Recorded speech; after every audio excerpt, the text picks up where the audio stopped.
Hi, everyone. Chris Richardson here, President General Counsel of BDB Solutions.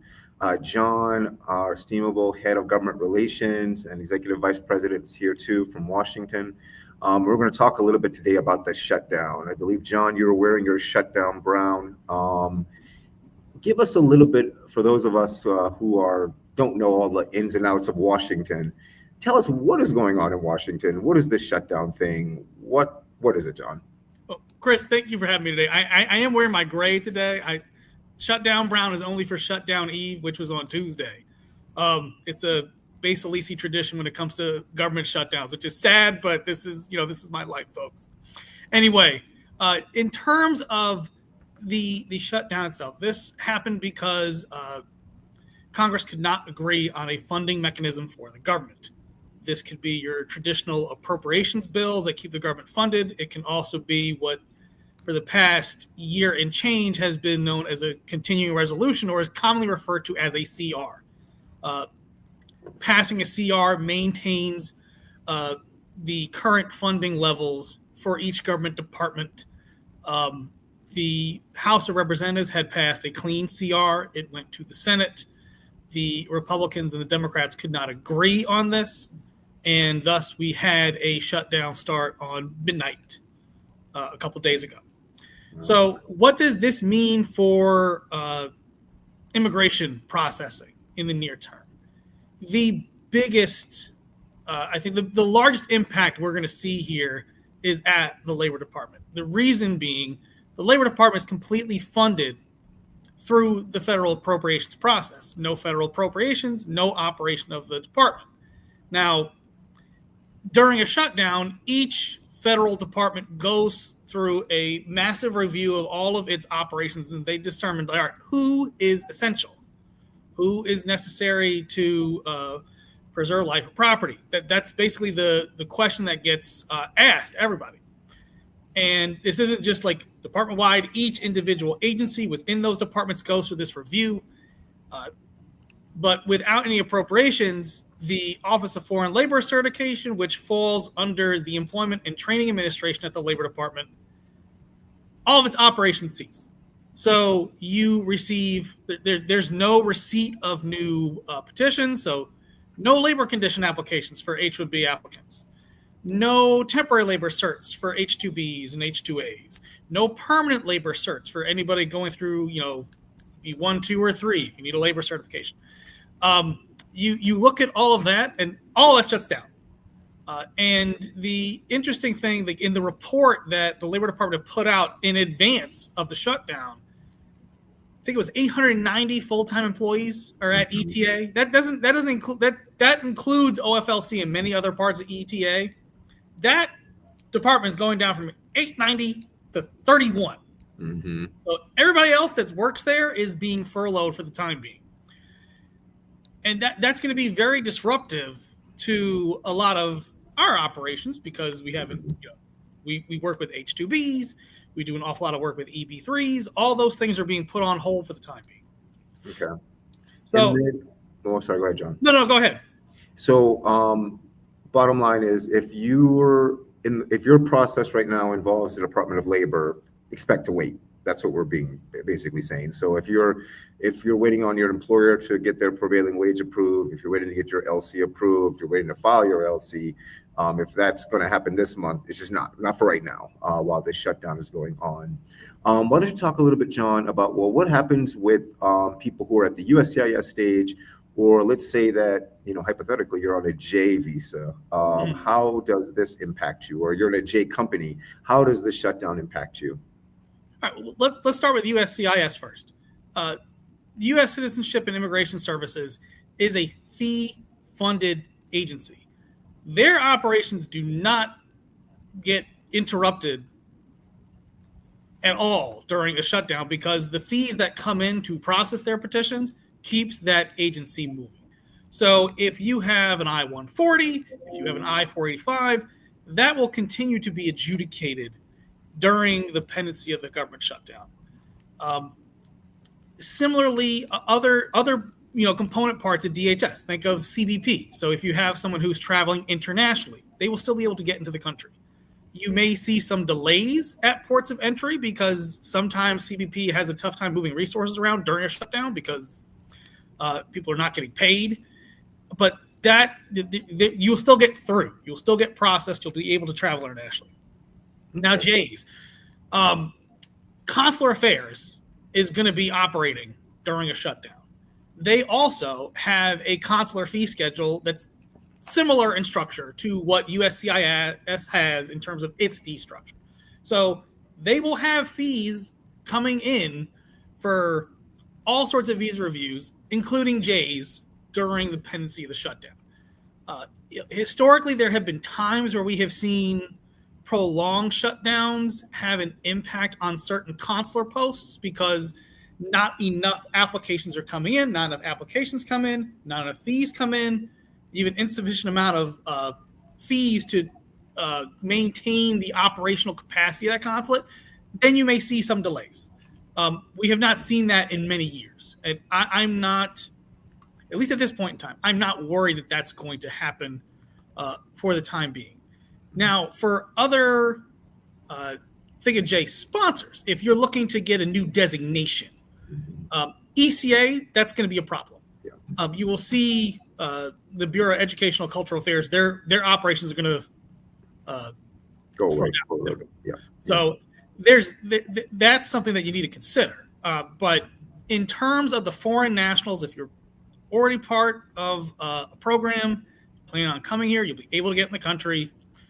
And you'll be, if you have a visa a consular interview abroad, you'll be able to have that consular interview for the time being. Now, John, is it possible, though, that there will be slowdowns at the embassies and consulates because a lot of those officers are going to be moving from, one area to another area to support? So it's possible you could see some slowdown. And then, an embassy is not more than just the consular officers, right? So, yes. When I was a visa officer and we had a shutdown, it was like I'm the only one there. I got to cook my own food. I got to run the embassy myself.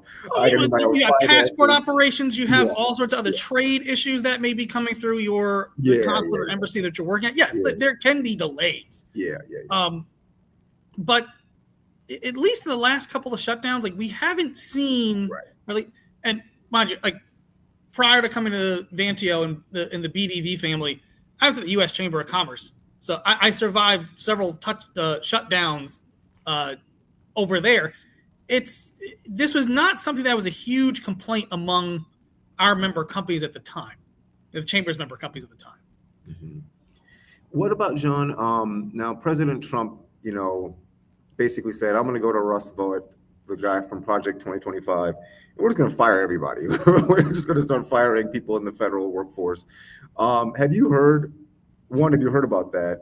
And two, do you think that there's a possibility that the president is going to go and fire people at USCIS, the State Department, ECA, these big bureaus? Because he basically, I believe, said, and the quote is that go find the most democratic agencies or whatever and just go fire them, permanently. What do you think of that? Do you think that that's just a bargaining tool by the president? Do you think that that's a reality? And could it have an impact on immigration? Chris, you watch the news, you see the headlines. At this moment in time, my view is that this is a negotiating tactic being used, and this was the memo that made headlines. I want to say last Thursday, if my memory's correct.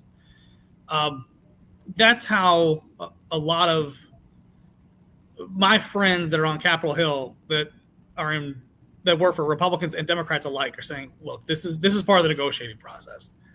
Now, having said that, it's no mystery that Republicans do want to winnow down the size of the federal government.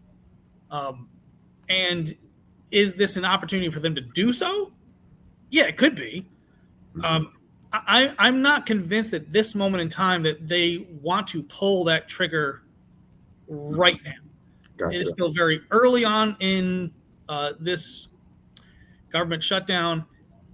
If I had to wager an educated guess as to when I could see, particularly Republicans and Democrats in the Senate, sitting down and saying, all right, listen, we've been at this for a week. We can change.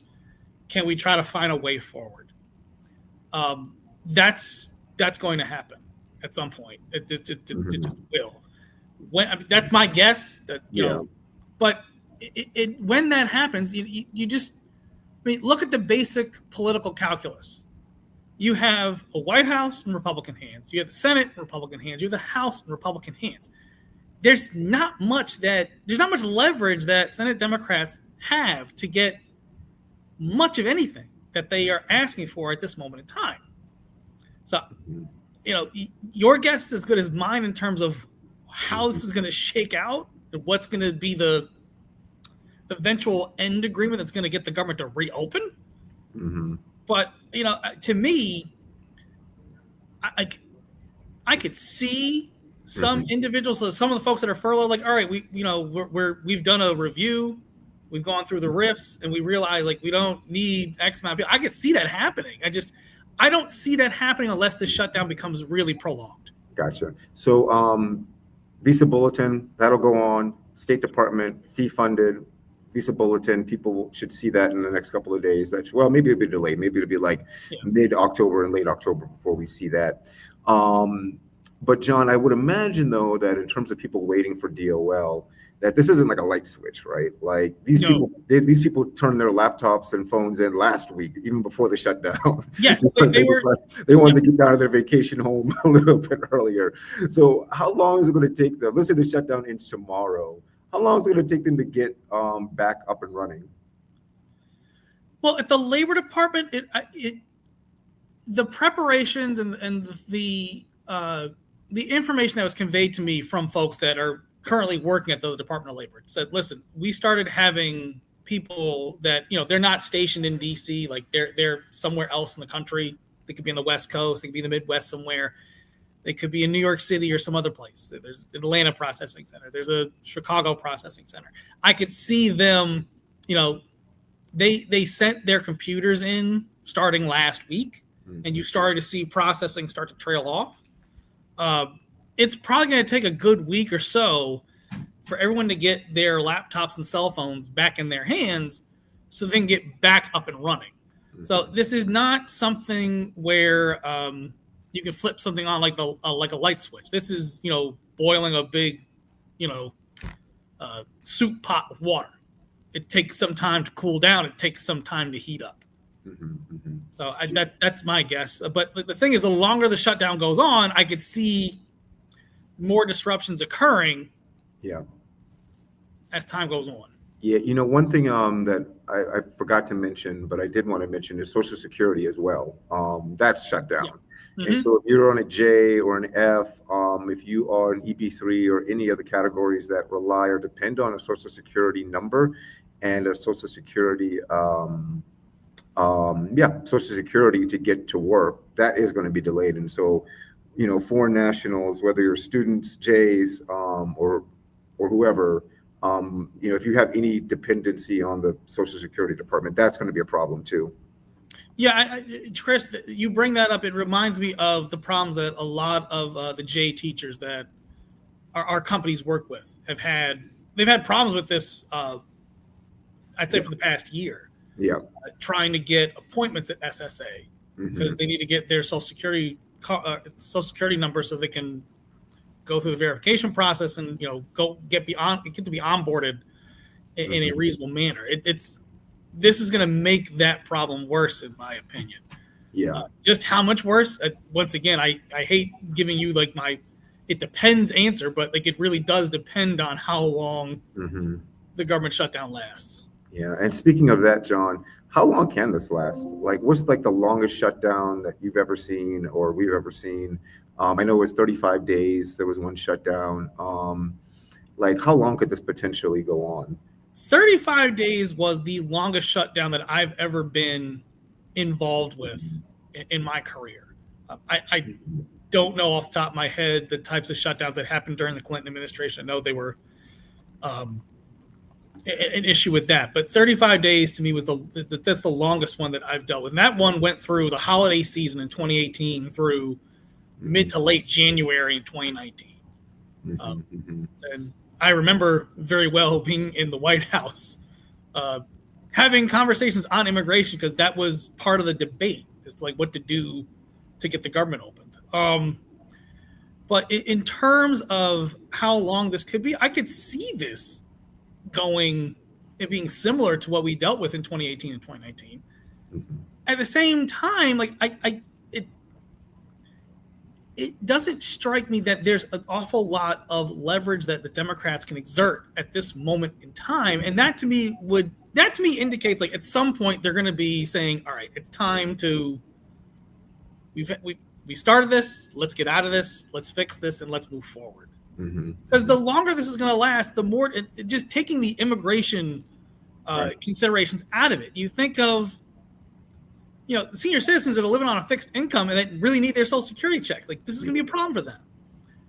You think of anybody else that needs a government permit for anything. All that's getting slowed down too. Like, at some point, there's the pain is going to be such that it's going to force people to act. Right. And you look at certain individuals in key states that are running. They're in cycle this year, particularly in the Senate. Like, you can easily see. We looked at the voting tabulation from the last vote on the clean CR before the government shut down. Republicans in the Senate had everybody except one person. The Democrats had 3. You need, assuming that Rand Paul, the senator from Kentucky, continues to vote no. The Democrats need 5 more people to vote yes. To move forward. And so you're seeing basically people on Social Security not able to get their Social Security. You're seeing all of these problems.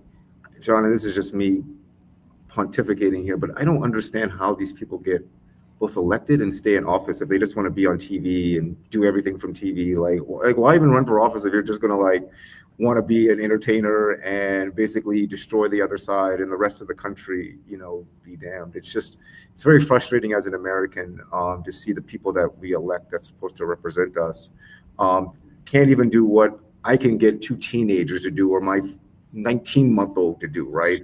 Just sit down at a table and listen to me and talk to me and bargain and negotiate with me. Chris, you're asking a very broad metaphysical question that we could go on for a long time. I could go for a long time, man. It's just very frustrating as a citizen of this country. Look, I can tell you, being up here in DC, to provide some reassurance that we're not all going mad. A lot of member offices that I'm talking to, Republicans and Democrats are saying this is silly. We want to get back to the business of governing. So whatever business that is, Joe. Chris, I mean, look, at the very least, they want to get the government funded because this serves nobody. That's true. And no one wins during a shutdown. Yeah, that's true, John. One question that someone had asked is, can the U.S. government shutdown impact the visa bulletin by making it go backwards, right? So because there is no process. Actually, I don't think and John, you can disagree with me. I don't think it would work that way because if there's no processing going on, then you can't issue any visas. And so therefore you would want to, I can't imagine having 0 impact, but if there's any impact, it would be negligibly positive because it could be negative. What do you think, John? It's kind of like a slingshot because during this period of time, nothing new is coming in. Yeah. For the most part. Yeah, right. And, they're going to continue to work because they're fee funded and they're able to work in that capacity. Right. What you're going to see, though, is in the short term, all right, maybe you'll see dates move up. Mm-hmm. But once everything gets back in working order, the labor, because look, you think of it, the labor department's like the first train car in that train. Mm-hmm. So if everything slows down at DOL, you get nothing else going to USCIS. USCIS doesn't prove anything. Mm-hmm. Nothing else is going to the consulates abroad. Mm-hmm. If you're consular processing, and nothing else is going to stay at USCIS if you're adjusting status internally. Mm-hmm. However, when DOL finally gets back up and running, and you start to see a glut of labor certs, whether they be temporary or permanent, and then you've got deluge, labor condition applications, prevailing wage determinations, you name it. Once all this work starts, getting through the system, it's going to hit USCIS, the State Department, like a ton of bricks in the future. How, John, does this impact? Sorry to cut you off. How does this impact H-2B? Because they they're on a time crunch for the filings coming up soon, right? Like Well, if LCA is not approving, or are they exempt from that? they're not exempt. I can tell you Oh, that. The H2s man. are going to be in a world of hurt if this Yeah. shutdown lasts a long time. Now, as you're aware of how the H2 process, H2B process, particularly because it's capped. H2A is different. You still have seasonal ebbs and flows. People want to come into, condition the soil in the spring, harvest in the fall. Right. But on B, like, let's reverse engineer the process here. Like, if you had a start date of October 1st, Mm-hmm. 2-3 weeks ago, you had all of your approvals, you had all of your individuals that you want to come and work in the United States. They're at consulates abroad, getting their interviews, getting their visa foils stamped in their passport. Rewind even further, a few weeks prior to that, they're at DHS. Like, this is like August, maybe early September if you were like really, really lucky if you're filing late. But more often than not, August is like the busy season for like filing things at DHS. July 4th, that's like the worst time to be an H2B practitioner because all your stuff gets in because that's 90 days prior to your date of need. Right. And that's when you're going to the Labor Department saying, hey, I need to be able to do all this work and show like, all right, I have recruited, I have advertised, I can't find anybody. Here's my labor certification.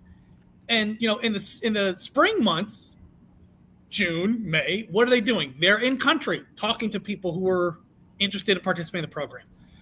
They are working on prevailing wage determinations and prepping the state workforce agencies for all the recruitment that they have to do. So at this point in time, companies are thinking about what to do in the spring. Right. So, like, I'm gonna knock on wood and say, like, I hope this does not happen. But like, if the shutdown lasts a month or two, you're getting into that part of the process for your April start dates, where now the recruitment, all the stuff that I need to do, is getting held up because you need a prevailing wage determination from the Labor Department to say, like, all right, if you need an H-2B worker in this particular part of the country and they're going to do this type of work, you got to pay them X per hour. That's when things can get hairy. Right. And that's just for the 33,000 visas that are allocated under the INA each year. The other issue on H-2B is the issue of DHS and DOL providing a supplemental release of visas to complement the 66,000 that we have each year under the INA. If the shutdown lasts a really long time, the authority that allows DHS and DOL to make that supplemental announcement and provide those extra visas, that's going to get delayed. Like, if you think of employers who may have been capped out this year for the winter season, with each passing day, it gets harder and harder and harder for ski resorts. I'm thinking of hotels like the Breakers in Palm Beach and some of the others that are in the Panhandle of Florida that really rely on travelers coming down south to get a break from the winter weather. Yeah, it's going to be tougher on them. Yeah, if this lasts long. I'm hoping that it doesn't, but if it lasts long, you could start to see this become a really, really, really big problem. Yeah, for H-2B employers that are relying on these workers to come. Yeah, but really on all Americans, I mean, like H-2B is going to be a problem.